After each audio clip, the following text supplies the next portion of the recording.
In this video we are going to be analysing EPIX. Now this was a key one because not only was it the leading gapper today, being up over 180% as we come into the close, but also it is moving off news.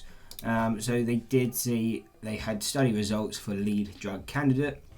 Now this is better than the usual gappers because now we're actually moving on news, and that's why you didn't see this stock just fade instantly. And it's important to always look at news when you're trading these penny stocks, so that if it's moving on relatively good news, it's more likely to hold that move, and so you know how to play it. I mean, this isn't one I would have looked to short intraday, whereas if you get a stock that's up 100% but it's moving off no news, then you can start looking to maybe be a bit more short bias on it. It's not to say now we're not short bias on this stock, because what we tend to see with these kind of stocks is, yes, they move very hard off the news, they tend to hold strong into the close, but going into the next day or the next kind of few days, that's when you start to see these stocks kind of fade, because the initial hype from this good news starts to die down and we just start to push down. So really that key level, if we continue further up, is going to be 530, very close if we go to the intraday chart high, but that would be that key resistance. And if we break that, we are then paying attention to $7.50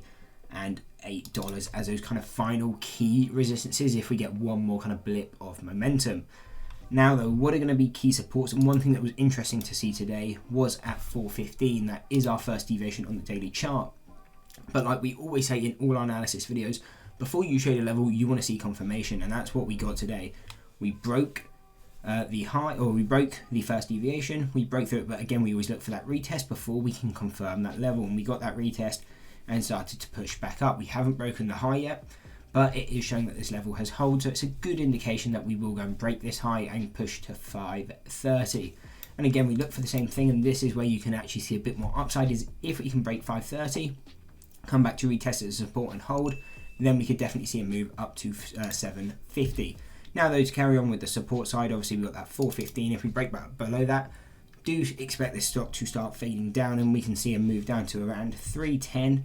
And depending on how this news holds, this could be kind of its new fair value.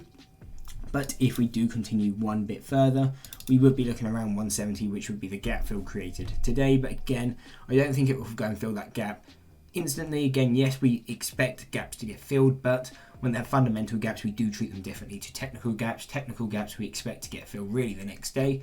These kind of gaps, if they get filled, it can sometimes be a longer time horizon to be looking out for. Anyway, I hope you enjoyed the breakdown on EPIX. If you did, why not drop a like and subscribe and check out one of these two analysis videos.